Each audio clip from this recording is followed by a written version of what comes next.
the outrage that people began to openly express in the 60s. Civil rights movement, I grew up in it, believed in it. It was, in those days, before the Civil Rights Bill, 64, 65 Voting Rights Act, one of the greatest movements in human history. We hold these truths to be self-evident, that all men are created equal. And its focus was on the individual and freedom for the individual.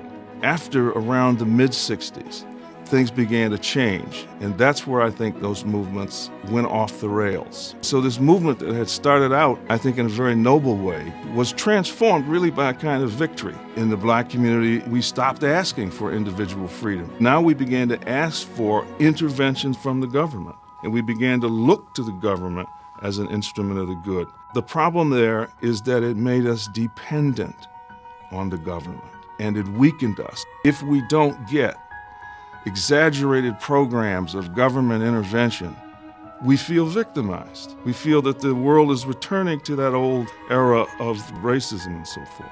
I don't believe it is. I believe that the society has moved beyond that. If we take responsibility ourselves and focus, for example, on education, make sure our children are educated, just insist that the schools be better. We're not just equal under the law, but we're equal in fact, by merit, by performance, by excellence. That's when you have real and true equality.